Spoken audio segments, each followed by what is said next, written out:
Un cordial saludo a las personas que sintonizan este canal. Como siempre, un placer estar junto a ustedes. Aquí les habla Ivo Hernández. Y venimos con más libros y más reseñas de libros. Hoy tenemos un texto que es complicado. Y lo es complicado de diversas maneras. Probablemente, como tal, no sería ni siquiera muestra para una reseña, ni valdría la pena. Pero en el caso de lo que significa y lo que representa, sí. Porque es uno de los documentos fundamentales del siglo XX.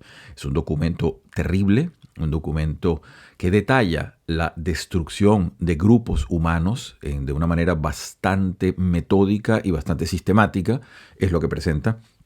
Y además ha sido objeto de muchas discusiones. Lo que sí se puede decir que está más allá de toda duda es su certeza, su veracidad. Es decir, el documento lo escribió, el sujeto que lo escribió, y está narrando hechos que han sido cotejados con método histórico, es decir, cuando una persona da una versión de los hechos, inmediatamente se coteja con otras y por descarte y por conjunción vamos llegando a lo que puede haber sido el punto medio de la verdad total de lo que sucedió allí.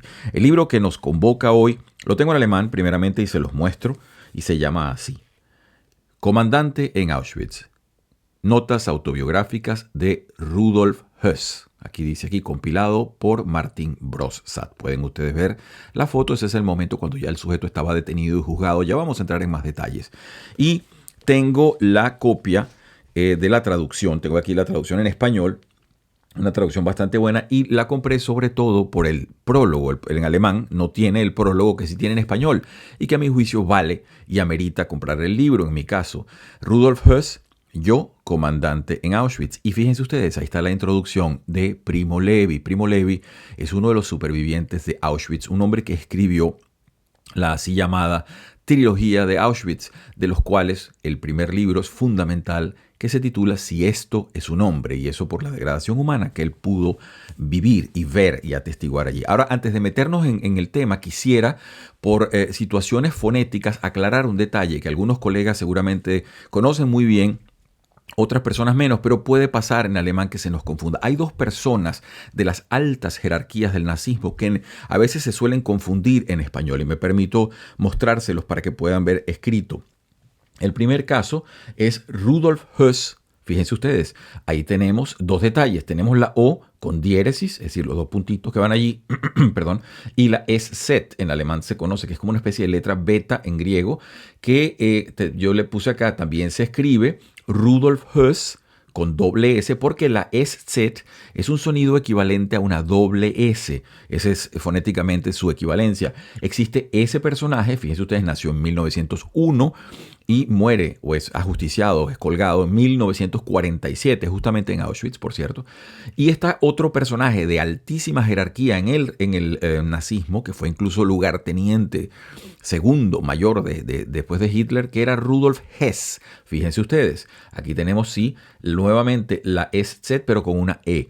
Y esto se escribe Rudolf Hess. Estos son dos personajes muy diferentes en lo que tiene que ver su ámbito de desarrollo y lo que representaron dentro de la guerra. Rudolf Hess nace en 1894 y se suicida en una prisión en Berlín en 1987. Es bueno aclarar eso porque nosotros nos vamos a encargar justamente de este personaje, Rudolf Höss. ¿Y quién fue Rudolf Höss a todas estas? Bueno, Rudolf Höss es el sujeto a quien se le encarga. Él tenía ya una carrera como carcelero dentro de los campos de concentración, donde fue ascendiendo dentro de las SS. Ya vamos a hablar de qué se trata exactamente las SS.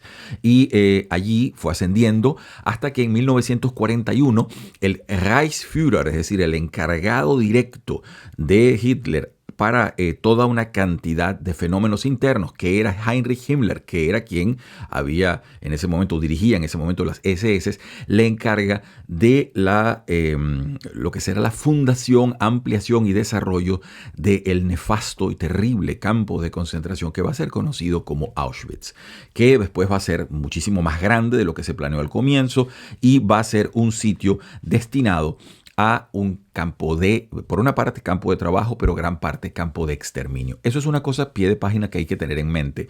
Los campos de concentración, y eso es una cosa que muy poca gente retiene cuando lo mete todo dentro de ese tema. Los campos de detención o campos de concentración los hubo de diversos tipos.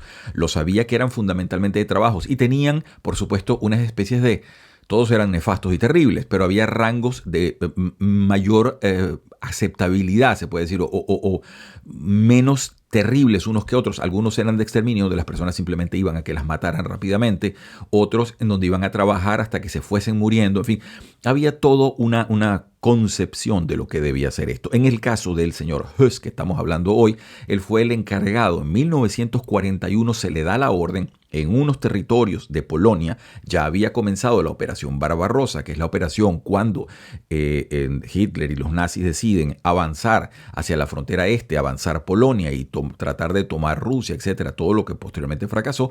Cuando empiezan a hacer eso, empiezan a detener una cantidad enorme de población judía, de población gitana y de población rusa. Y entonces empiezan a participar en lo que después se conoció como la solución final, que fue el exterminio premeditado, calculado de la población judía de estos territorios. Para eso fundamentalmente se encarga este hombre y se encarga el campo de concentración de Auschwitz. Pero vamos a empezar por lo primero.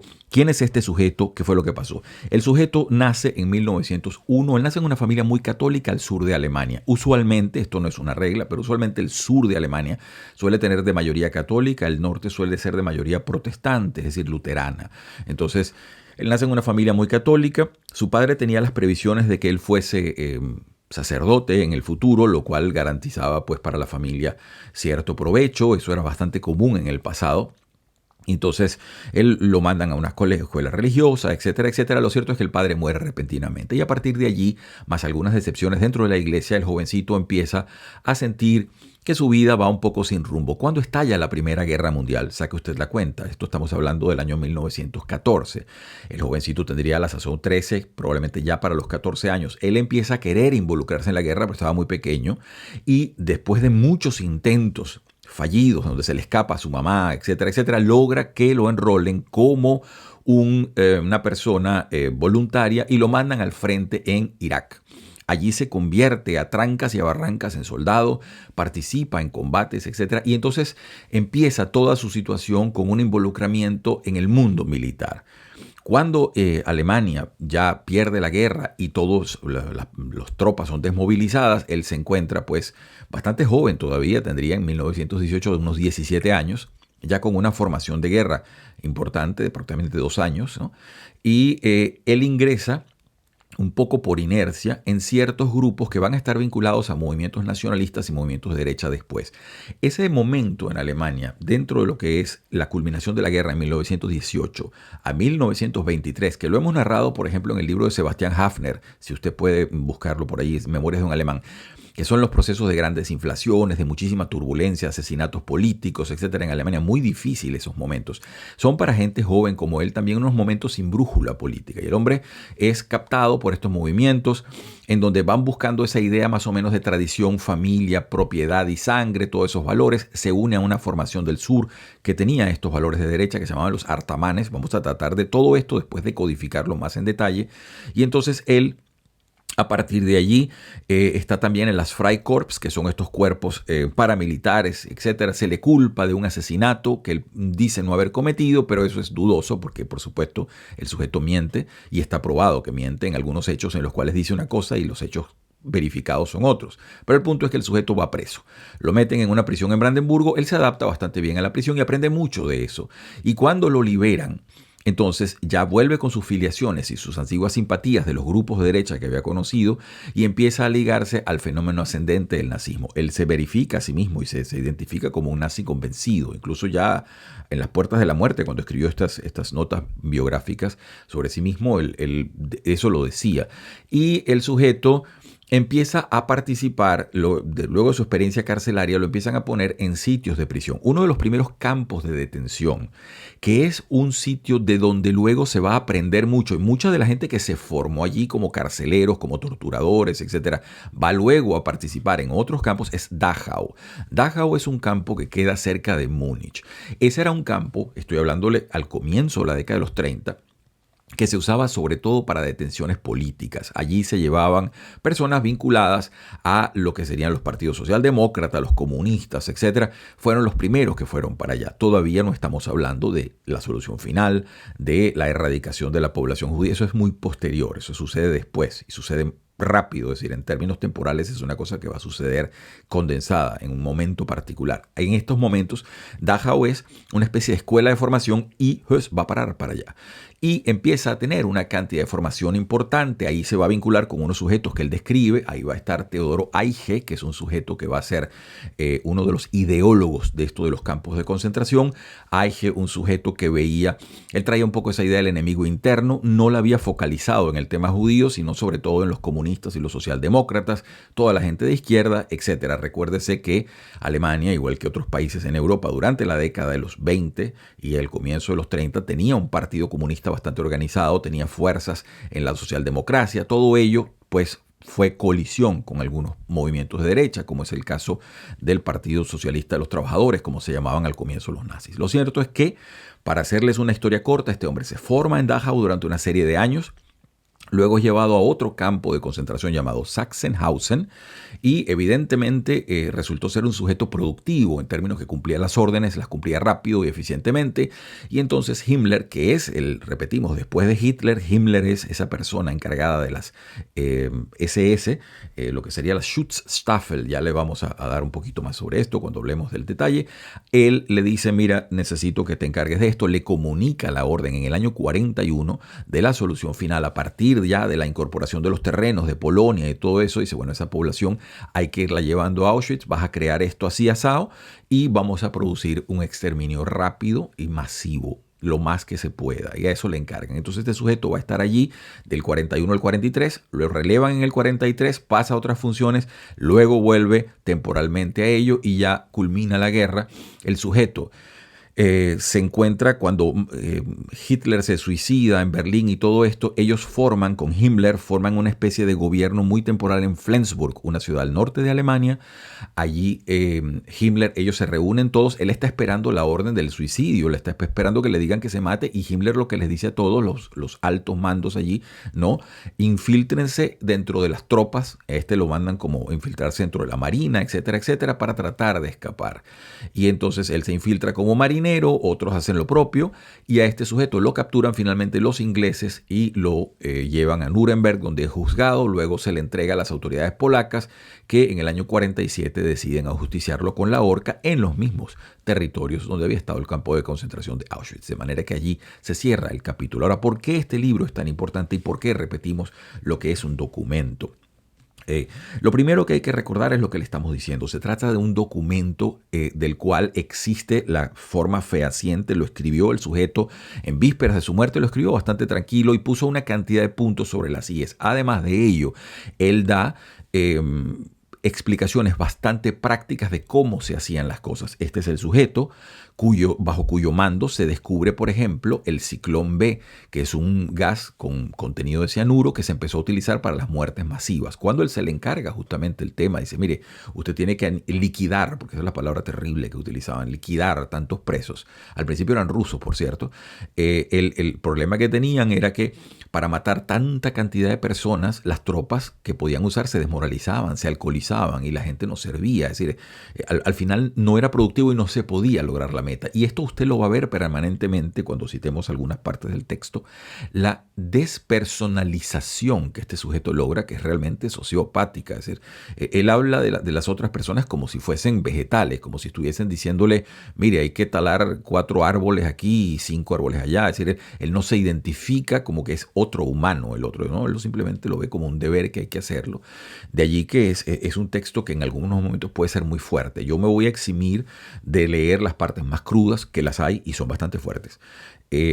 Porque me parece que el nivel de despersonalización de este sujeto no es normal, no es posible que una persona hable de sus congéneres, por más animadversión que pueda existir, ideológica, etc.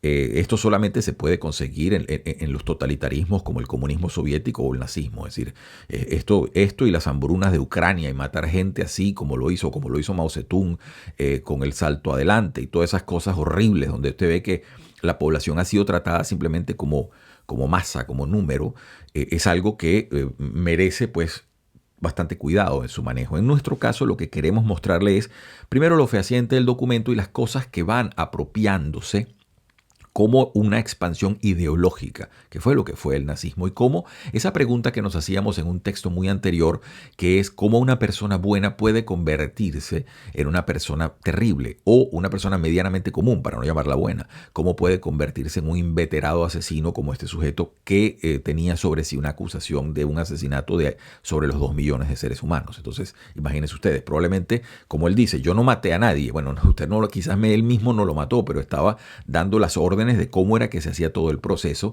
que, repetimos, tiene que ver con siempre la idea de una especie de eficiencia, como si los seres humanos fuesen objetos. Paso entonces a decirle un poquito sobre el tema. Había un punto que lo cité de pasada, voy a él más medularmente. Las famosas Schutzstaffel, las conocidas SS de los nazis. Eso fue un cuerpo paramilitar que lo fundó el propio Hitler en el año 1925. Ellos empiezan a tener una serie de directores, pero ellos van a encontrar la figura tutelar, la figura central en Heinrich Himmler, un sujeto de altísima confianza para Hitler, que va a ser quien se va a encargar, más o menos del 29 al 30 hasta finales de la guerra, es decir, durante 15 años, se va a encargar de eso. Y esto no es nada más, Schutzstaffel significa algo así como escuadrón de protección. Realmente se trata de una fuerza pretoriana, es decir, de una fuerza que se crea para la protección del líder y sobre todo para la ubicación del enemigo interno, sea esto dentro del partido o dentro de la sociedad. Entonces, como usted puede ver, eso es muy propio de los totalitarismos. Piensa en la Checa de Lenin, esas cosas terribles que todos estos totalitarismos producían para entonces justificar las purgas permanentes que hacían dentro de sus cuerpos o la eliminación de sujetos en la sociedad cuando no eran convenientes por una u otra razón. Esto pasó, esto no son cuentos de camino, esto existe. Además, esto, a pesar de ser un cuerpo paramilitar, eran sujetos que tenían muy buenos sueldos y que además empezaron a darse rangos ellos. Fíjense ustedes, yo tengo acá una muy modesta tabla en donde se puede ver cómo las SS, las Schutzstaffel, tenían para ellos unas especies de rangos que serían en cierta manera equivalentes a los rangos del ejército. Usted puede ver allí, ¿no? Como teniente mayor, teniente coronel, coronel, etc. Ellos tenían su propia terminología y su propia equivalencia, a pesar de ser un cuerpo paramilitar. Pero era un cuerpo paramilitar sobre el cual el líder tenía muchísima confianza porque era quien los protegía, quien le protegía todo y quien a su vez también le ayudaba a hacer expeditas ciertas soluciones. Hay un momento en que él dice, en el año 44, dice, mire, todas estas órdenes de exterminio realmente las sabíamos Himmler, otra persona y yo. Es decir, el comando original de todo esto, cómo se ejecutaba, lo tenían muy pocas personas, porque repetimos, así como el ejército estaba dedicado al combate en ciertos territorios y a las matanzas que hacían, etc., las SS se encargaban de la administración de los campos de concentración y por ello mismo entonces tenían una especie de idiosincrasia interna bastante particular. Y vale decirlo, pie de página todo ello, con un sujeto que se llamó Pohl, P-O-H-L, que él también lo describe acá, un sujeto muy hábil administrativamente. Las S van a terminar siendo también un enorme negocio, porque en estos campos de concentración se va también a trabajar forzadamente, se va a producir muchísimo, va a haber mucha producción diversa y ellos van a terminar no solamente autofinanciándose, sino prácticamente creando superávits para financiar otras cosas. De manera que esto, tan terrible como pueda sonar, tiene un basamento en las habilidades que tenían algunos sujetos, en este caso de Paul, que él mismo lo cita como una persona que llegó tímidamente a un cargo administrativo y hizo de eso una especie de barricada para empezar a generar producciones y hacer alianzas con distintos grupos industriales, etcétera, proveyendo mano de obra muy barata. Eso es un tema importante. Hay otra cosa que les quería decir, una cosa muy importante también que usted debe recordar si le interesa el tema, es el año 1941. Recuerde que ese es un año en el cual se producen varios cambios importantes. Primero, ahí es cuando Hitler da la orden de la Operación Barbarossa, que tiene que ver con la invasión de los territorios de Polonia que había pactado con Stalin al comienzo de la guerra, manda eso ya simplemente al aire y empiezan a avanzar hacia el este. Eso es importante. Por otra parte, hay otra cosa también que va allí. Les decía, en lo que van avanzando, van llevando a esta población judía que están capturando, la van pasando a estos campos de concentración. Al principio la orden era de exterminio total y así fue lo que se hizo con las primeras cohortes de personas o los primeros grupos.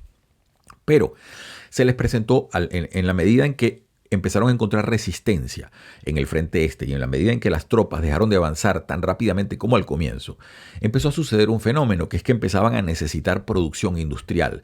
Y entonces se produjo una especie de contradicción. Y dice, bueno, estos judíos que estamos consiguiendo, vamos a ponerlos a trabajar antes de matarlos rápidamente. Es decir, esa fue motivo de muchísimas discusiones, el libro lo refleja, y entonces empieza a darse el caso de la burocratización de algunos campos de destrucción o de exterminio. Es decir, empiezan a burocratizarse, a crear unas personas que son utilizadas. Usted lo puede ver también, lo hemos discutido con otros textos acá, que empieza a verse la utilización de personas en base a su conocimiento, sus habilidades, para mover todo ello.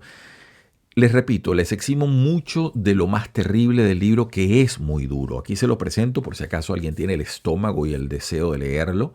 Rudolf Höss, Yo comandante de Auschwitz, y la introducción de Primo Levi. Primo Levi, además, es un sujeto, esperamos poderlo tener acá en una reseña, porque sus libros sobre Auschwitz son realmente impresionantes. Son impresionantes además porque no son victimistas, no son una apología a una especie de victimismo, no, es un libro de un hombre escribiendo lo que él vivió, un muchacho de 23, 24 años, que fue llevado a Auschwitz y que logró, como él mismo dice, ¿no? Por un poco de carambola y astucia y suerte y todo aquello mezclado, logró sobrevivir a eso, y lo que él vivió fue realmente increíble. Ahora fíjense ustedes, hay algo interesante y me llama la atención en lo personal. Digo, bueno, ¿qué mueve a un hombre como Primo Levi, que ha vivido todo esto mucho tiempo después? Porque el texto de él, que creo que está firmado en los años 80, Primo Levi luego se quitaría la vida poco tiempo después.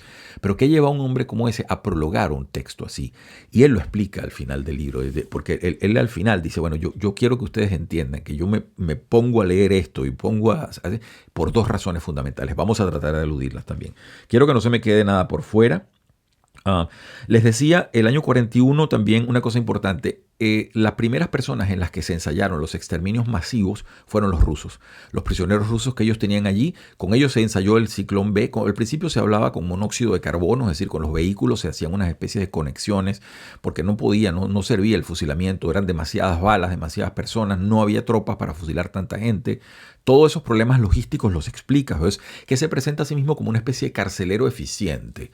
Es increíble la disociación de la realidad que maneja cuando no se da cuenta que estaba exterminando millares de personas iguales a él. Entonces ahí está el tema fundamental. Pero bueno, seguimos adelante. Primero sí los rusos, luego entonces empezaron las exterminaciones masivas de los judíos que venían llegando, también de los gitanos. Los gitanos reciben acá bastantes observaciones. Hay muchas. Él se permitía una especie de observaciones sociológicas sobre los grupos humanos con los que trabajaba. Entonces decía una cosa y otra, pero impresiona es la frialdad. Repetimos, como si estuviese hablando en una especie de vivero con plantas que no eran humanos, pues para él no los veía como humanos. Eso destaca el libro. Vamos entonces a darles la palabra. Se los muestro nuevamente en alemán.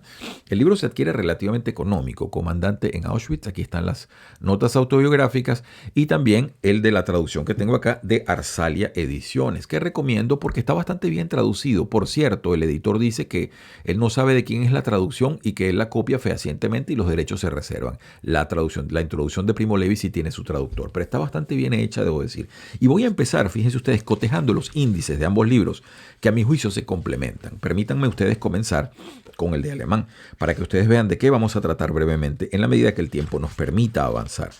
Y es lo siguiente, fíjense ustedes, aquí lo tengo. Dice, introducción, ¿no? En la página 7. Luego pasa capítulo 1, mi psique, ¿no? Lo que me convertí, la vida y las vivencias. Dice en el número 1, infancia y juventud. Luego, número 2, voluntario en la guerra, 1916-1918. Número 3, Freikorps y Fememord. Es decir, ahí está hablando de grupos en los cuales él se asoció. Los Freikorps son estos cuerpos paramilitares que fueron muy activos a comienzo de la década de los 20. Estaban bastante organizados y tenían pues como fuerza de choque contra los movimientos de izquierda. El número 4 dice aquí en Zuchthaus Brandenburg. Eso sería en la prisión de Brandenburgo. Luego, número 5, luego de la libertad, sobre los artamanes. Y ahí de los artamanes conoció un montón de gente que se vincularía luego a las Schutzstaffel, a las SS, ¿no? Número 6, campo de concentración de Dachau, ¿no? Y entonces se empieza a hablar de los rangos que él tenía. Block y Rapportführer, esos son cargos que él va teniendo, ascendiendo dentro de la jerarquía interna. Número 7, adjunto y Schutzlagerführer. Eso es una palabra compuesta de 3. Ahí tiene usted Schutzhaft, Lager y Führer. Ese sería como guía de la protección del campo en las concentraciones de Sachsenhausen. Eso es cuando de Dachau lo llevan a Sachsenhausen. Número 8, comandante de Auschwitz, 1940-1943. Luego lo pasan a una parte de inspección de concentraciones. Eso va a ser del 43 al 45. Y luego, ahí va a estar luego brevemente en Auschwitz antes de eso. Y después, luego de la debacle, ¿no? De la caída del 45 al 47. Y habla de todo ello. En la parte segunda, de lo que sería un anexo a todo esto, está dos textos acá. En el de español hay más. En este acá está sobre la solución final de la cuestión judía en el campo de concentración de Auschwitz. Esa parte, ese texto realmente es fuerte. Es decir, eso es un texto que hay que leerlo. Yo tuve que hacer muchas pausas leyendo esto porque realmente es fuerte. Es muy duro. Y bueno, después se hace una descripción de Heinrich Himmler, el jefe de las SS. El libro de español, por su parte, y cotejemos un momentito el índice, que es bastante parecido, pero tiene sus diferencias, es lo siguiente. Nos dice así, fíjense ustedes, ¿no? Ellos ponen autobiografía, no ponen esa capitulación interna que tenía la parte alemana. Pero entonces, bueno, el anexo 1 es el mismo, la solución final del problema judío en el campo de concentración de Auschwitz. Y entonces vienen unos anexos muy interesantes en donde describe personajes con los cuales tuvo contacto. Son todos personajes de la alta jerarquía nazi que estuvo vinculada a los campos de concentración, a su manejo o a su administración. Y entonces dedica el anexo 3 a Adolf Eichmann, que es un sujeto que usted lo conoce también por el libro famoso de Hannah Arendt y porque luego fue enjuiciado en Israel y ajusticiado convenientemente por todos los crímenes de guerra que cometió, que aquí se le describen también. Está Müller, es Heinrich Müller, que es un sujeto de la Gestapo. Está Oswald Pohl en el anexo 5. Ese señor Pohl es el que les digo que se va a ser el administrador y cerebro financiero de muchas de las operaciones de las SS, logrando alianzas estratégicas para producción de diversas cosas con la mano de obra pues forzada y gratuita a los presos, ¿no? Luego está Gerhard Maurer, luego anexo 7, Odilo Globotnik, este es un sujeto temible que después fue Gauleiter en el este, un sujeto espantoso. Luego está Teodoro Eicke, que es quien dice él que fue el cerebro detrás de la idea de los campos de concentración. Eicke no los pensó directamente para los judíos, él lo pensó desde el comienzo para los enemigos del Estado, esa era su concepción. Entonces elaboró una idea de cómo se debía reprimir el sujeto que era enemigo del Reich, en este caso, ¿no? Fíjense ustedes que ellos no se veían como gobierno, sino como el Estado. Entonces, Teodoro Eicke sí teoriza sobre el tema bastante. Luego viene Richard Glucks, y luego los autores colocan extractos de la sentencia que se coloca acá cuando se le condena, tanto la posición de la fiscalía como luego lo que fue la condena escrita por el juez y la condena a muerte, que al sujeto lo ajustician en el año 47. Una cosa muy importante también que tiene este texto de español que me parece importantísimo recalcar, y paso a leerla, estoy en la página 8 y dice lo siguiente. Dice así: Rudolf Höss escribió su biografía en una prisión polaca. Había sido arrestado por la policía militar británica cerca de Flensburg en Schleswig-Holstein, Alemania, el 11 de marzo de 1946. Fue interrogado los días 13 y 14 de marzo. Días después, fue entregado a los estadounidenses y llevado a Nuremberg, donde se le interrogó de nuevo. Entonces dice: en abril, Höss mantuvo varias conversaciones con el psiquiatra estadounidense de la prisión, el Dr. Gilbert. El 25 de mayo de 1946 fue entregado a las autoridades polacas. Su juicio no tuvo lugar hasta el mes de marzo del año siguiente. A su conclusión, Höss fue condenado a muerte y se lo ejecutó el 16 de abril de 1947 en el propio campo de Auschwitz. Y hay una cosa muy importante que dice acá. Los escritos de Höss en la cárcel, en gran medida traducidos y reproducidos acá, constan de dos partes. La primera es una autobiografía, ¿no? Luego lo que les decía, etcétera, varias cosas. Hay una cosa muy importante que acá la aclara el editor. Dice: el diario fue escrito a mano y su autenticidad demostrada más allá de cualquier duda tras el estudio comparativo de su caligrafía con la de otros documentos manuscritos por Höss. tanto anteriores como posteriores a su detención. Esto porque hay muchas personas que se han dado a la tarea de tratar de establecer una especie de duda razonable que no cabe acá sobre lo que estos sujetos dijeron y sobre todo la plasticidad directa con que el tipo se expresa, que es lo más escalofriante de todo. Paso entonces ya a leerle lo que para mí vale el libro, por eso lo compré el de español, que es la introducción de Primo Levi. Yo tengo por Primo Levi una particular deferencia porque es un sujeto que le tocó una vida muy difícil, muy dura, vivir eso a una edad tan temprana y sobrellevar todo ello. Y además, cuando Primo Levi, hay una cosa que debe ser dicha también con mucha responsabilidad, los sobrevivientes de Auschwitz, no fue que todo el mundo los quería oír después, el mundo quería pasar la página. Incluso dentro de la comunidad judía mucha gente no quería hablar de eso y muchos de ellos fueron silenciados durante bastante tiempo hasta que generaciones posteriores empezaron con la idea de decir, bueno, tenemos que hacer esto para que no se repita nunca más. Hay que hablarlo, hay que estudiarlo y exponerlo. Entonces sujetos como Levi vinieron a venir a hablar más o menos abiertamente prácticamente 20 años después, 15 años después, porque repetimos, hubo una especie de deseo de olvidar tanto terror y tantas cosas terribles. Vamos a darle la palabra a él, que es un sujeto siempre de una perspicacia psicológica particular. Fíjense lo que nos dice. Por lo general, estoy en la página 9, por lo general, quien acepta escribir un prólogo lo hace porque el libro le parece hermoso, agradable de leer o, al menos, tiene admiración hacia quien lo ha escrito. Este libro provoca todo lo contrario. Está lleno de infamias contadas con una torpeza burocrática que perturba. Su lectura oprime. Su nivel literario es mediocre y su autor, a pesar de sus esfuerzos por defenderse, aparece tal cual es. Un canalla estúpido, verboso, vasto, engreído y por momentos manifiestamente falaz.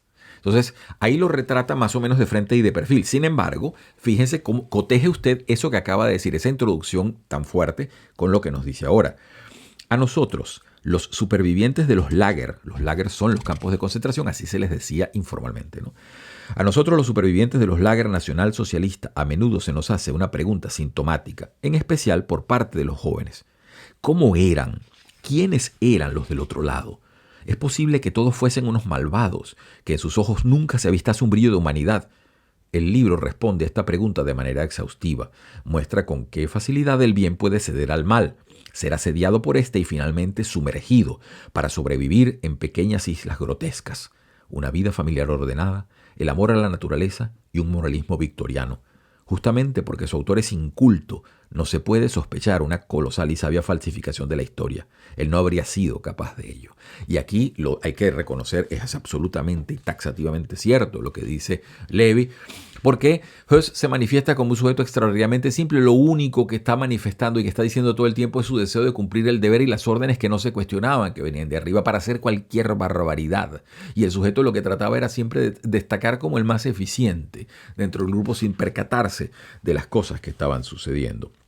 Lo cierto es que, bueno, el sujeto pasa por diversas cosas. Yo les decía que Levi contesta, porque a mí me hizo pensar mucho, ¿no? Dice, bueno, como un sujeto que ha vivido esto, que probablemente ya escribió lo que iba a escribir, dijo lo que iba a decir, ya quisiera pasar. Pero entonces tiene que leerse una cosa como esta, tan revulsiva, y entonces escribirle una introducción. Y entonces, fíjense ustedes, aquí él nos da la clave de todo y dice en la página 17, podemos preguntarnos, y ciertamente alguien se lo preguntará o lo preguntará, si hay motivo para reeditar este libro hoy, a 40 años del fin de la guerra y 38 de la ejecución de su autor. En mi opinión existen al menos dos motivos. El primero es contingente. Hace pocos años comenzó una operación insidiosa. El número de las víctimas de los campos de exterminio habría sido muchísimo menor de cuanto afirma la historia oficial. En los campos jamás se habría usado gas tóxico para matar a seres humanos. En ambos puntos el testimonio de Höss es completo y explícito. En el caso de que lo hubieran obligado a ello, como pretenden los revisionistas, no se entendería una formulación tan precisa y articulada y con tantos detalles coincidentes con los testimonios de los supervivientes y los hallazgos materiales. Höss miente a menudo para justificarse, pero nunca miente sobre los datos que aporta. Es más, parece orgulloso de su obra como organizador. Doy fe de eso, es absolutamente así, y eso destaca en el texto. Y la segunda o la segunda de las partes, dice: el segundo motivo, estoy en la página 17, es esencial y de validez permanente. Hoy se derraman muchas lágrimas sobre el fin de las ideologías. Me parece que este libro demuestra de manera ejemplar a qué puede conducir una ideología que es aceptada con la radicalidad con que los alemanes asumieron las ideas de Hitler y de los extremistas en general. Las ideologías pueden ser buenas o malas, es bueno conocerlas, compararlas y tratar de valorarlas. Es siempre malo comprometerse con una, aunque se adorne con palabras respetables como patria y deber. Este hombre realmente pues pone el piel de la balanza exacto. Y como les decía, llama la atención que el tipo tenga el coraje de enfrentarse a este texto que no hace seguramente sino revivir momentos espeluznantes de lo que tocó vivir. Lo cierto es que vamos a darle la palabra, vemos cómo está el tiempo, tenemos todavía un par de oportunidades de darle cabida al texto. Y vamos entonces, él acá habla un poquito, el texto, él se presenta así como una especie de técnico de prisiones, habla sus observaciones cuando estuvo al comienzo en Dachau, cómo eran las cuestiones con las torturas, las palizas, porque en ese momento lo que se trataba era de darle palizas a los presos organizadas por todo esto, pero él cree o subestima a los lectores. Fíjense ustedes, cuando habla de todo esto, ya se había estado con los Artamanen, que eran estos sujetos del sur, que eran una especie de tradición, familia y propiedad, movimiento de derecha, de sangre original, que querían volver al campo, estos movimientos medianamente ingenuos, pero utilizados ideológicamente, y de ahí donde es captado y llevado a las SS y todo ello. Dice acá en la página 61, en junio de 1934, Himmler me convocó para que me uniese a los destacamentos más activos de las SS, ¿no? De las Schutzstaffel, como les decía. Tras muchas dudas y reflexiones, tomé la decisión de unirme activamente a ellos. Cuando hoy pienso todo ello, debo comenzar que lamento profundamente dicha decisión. Ahora fíjense dónde sale la mentira, dice acá. Página 62. Cuando Himmler me invitó a formar parte de las SS como miembro del cuerpo de guardia de un campo de concentración, yo no tenía la menor idea de lo que aquello significaba. Incluso era incapaz de imaginarlo. En el aislamiento de nuestra vida campestre en Pomerania apenas habíamos oído hablar de los campos de concentración. Yo solo esperaba convertirme nuevamente en soldado, reemprender mi carrera militar. Entonces me enviaron a Dachau. Bueno, eso es comprobadamente falso, puesto que los campos de concentración estaban ya, repetimos, para enemigos políticos. No piense usted todavía en el factor del exterminio de los judíos que va a venir después. Al principio eran los enemigos políticos y los enemigos internos del partido. Sí existía, Dachau estaba muy activo y sí se hablaba de ello. Es decir, que este sujeto pretenda esta especie de ingenuidad está fuera de foco, y así se lo ponen acá en las pies de página, que están muy bien documentados, en donde se habla y dice acá: que era ya comandante en Dachau desde finales de junio del 33, en donde redactó las ordenanzas de disciplina y comportamiento, etcétera, etcétera. Luego el sujeto empieza a hablar acá de las categorías de los guardias. Él trata de revestir de un lenguaje burdamente técnico lo que sería realmente una excusa para exterminar personas de una manera ruin y terrible, ¿no? Él dice acá, y él habla de diversos grupos. Un grupo que se me pasó, y es importante aquí también, que es otro de los grupos que fue exterminado de manera decisiva. Se les llama en alemán, se les llamaba los Bibelforscher, eso decía como los investigadores de la Biblia. En Alemania, por lo general, siempre han estado las iglesias católica y protestante, que lograron, después de que no se pudieron exterminar una a otra, lograron una especie de cohabitación forzada o pacífica, como usted lo quiera ver, desde la paz de Westfalia en adelante, etcétera. Los movimientos, las heterodoxias, sobre todo esas heterodoxias norteamericanas con esta cantidad de iglesias, se les llama iglesias libres, etcétera. No están colegiadas como la otra, no se paga impuesto por ellas, tienen diversas fórmulas. Y uno de los que ellos aluden acá, él los llama los testigos de Jehová. No sabemos si tiene verdadera vinculación con la famosa Watchtower Bible Association y todo esto, no sé si eso puede confirmar, pero lo cierto es que sí lo sabía, y ellos entraron en el radar del nazismo por lo siguiente. Fíjense ustedes, él dice acá en la página 91. En la vida corriente, los testigos de Jehová, hombres y mujeres, eran individuos tranquilos, educados, generosos, solidarios y muy trabajadores. En su mayoría se trataba de artesanos, pero también se contaban entre ellos campesinos de la Prusia Oriental. En tiempo de paz, cuando se conformaban con reunirse para rezar, el Estado los consideraba inofensivos, pero a partir de 1937 su propaganda se intensificó, con lo que atrajeron sobre ellos la atención de las autoridades. Es decir, ese mensaje pacifista y extraño no empezó a cuadrar con aquella maquinaria de guerra que se estaba preparando y sobre todo con la idea del Estado total. Y volvemos al punto en donde todo lo que el Estado tiene que controlar todo, inclusive las iglesias, y quien no se plegue a ello es dinamitado como enemigo del Estado justamente. Y él dice acá, fíjense ustedes, les pongo, bueno, habla sobre estos sujetos, fíjense ustedes, estos sujetos para ellos eran un problema porque eran sujetos bastante fanatizados por la religión, y dice así, página 89, yo había tenido ocasión de conocer varias clases de fanáticos religiosos, en peregrinaciones y en conventos, en Palestina, en Irak y en Armenia. Eran católicos, ortodoxos, musulmanes, chiitas y sunitas. Pero los testigos de Jehová del campo de Sachsenhausen, en particular 2 de ellos, superaban de lejos a todos esos estereotipos. Ambos se negaban a tener la menor relación con la vida militar. Decían que no recibían órdenes de los hombres, sino de Jehová, a quien reconocían como único jefe. Aike, el jefe del campo, los había hecho apalear varias veces por indisciplinados, pero ellos aceptaban el castigo con un fervor que de tan dichoso parecía perverso. Incluso suplicaron al comandante que se los castigara más aún para dar testimonio de Jehová. Entonces dice, al final, dice, cuando les llegó el turno de morir, corrieron hacia el paredón. Por nada del mundo habrían dejado que los esposaran porque querían levantar las manos al cielo invocando a Jehová. Se colocaron frente al panel de madera que servía de diana, con el rostro iluminado, henchido de una alegría que ya no tenía nada de humana. Así me imaginaba yo a los primeros mártires del cristianismo. Esas son sus reflexiones, pues, hablando de los grupos. De esa manera va a empezar también a hablar de los demás. Ahí hablaron, pues, de los testigos de Jehová, de cómo fue esto, etcétera, etcétera. Y entonces inmediatamente fue esa energía fanatizante o fanatizada, fue usada inmediatamente por los ideólogos. Fíjense que después Eicke, el jefe del campo de concentración, y el propio Himmler, dice acá en la página 93, tanto Eicke como el propio Himmler dijeron en varias ocasiones que la fe ciega de los testigos de Jehová podía servir de modelo a las SS, cuyos miembros debían dar muestras de un fanatismo acérrimo en su adhesión a Hitler y al nacionalsocialismo. Fíjense ustedes, ¿no? Cómo inmediatamente es utilizada una cosa de un movimiento distinto para apropiárselo y tratar de fanatizar las propias guerras. También hay detallitos que el libro emana y que vale la pena porque normalmente no se habla de estas cosas. Fíjense ustedes, aquí está, antes de la guerra, dice en la página 95, cuando se celebraban los Juegos Olímpicos de Berlín, las autoridades habían procedido a una operación de limpieza en las vías públicas, que se saldó con la detención de muchos mendigos y vagabundos, así como de homosexuales y prostitutas.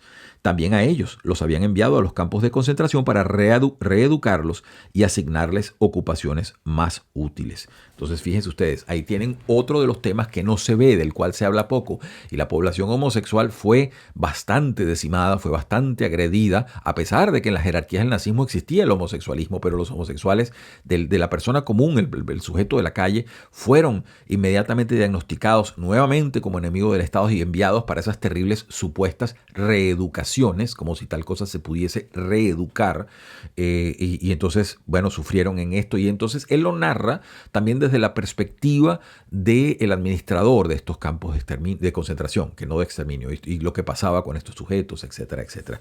Me queda todavía bastante texto por comentar.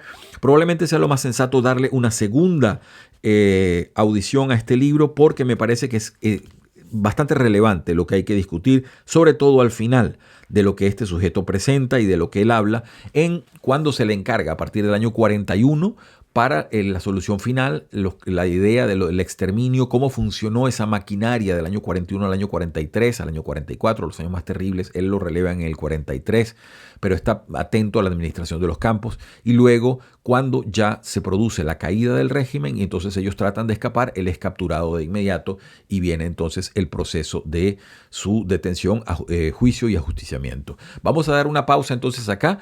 Les agradecemos muchísimo su audiencia. Si esto le interesa, vamos con el segundo de estas audiciones lo más pronto posible para seguir y culminar con este libro tan lleno de detalles que hoy nos ha ocupado. Se llama Yo, comandante de Auschwitz, Rudolf Höss, con una introducción de Primo Levi. Y les decía que teníamos también también el original en alemán, Comandante en Auschwitz, notas autobiográficas de Rudolf Hess. Es un placer, como siempre, estar junto a ustedes. Si esto le interesa, esté atento con la campanita, que no solo este texto, sino otros más van a ser objeto de nuestras pesquisas y discusiones para que las disfrutemos en colectivo. Y si nos deja además un comentario, pues mejor aún, porque nos ha ayudado a mantener el nivel de este canal. Agradecidos por su audiencia, le deseamos desde acá que tenga la mejor semana posible.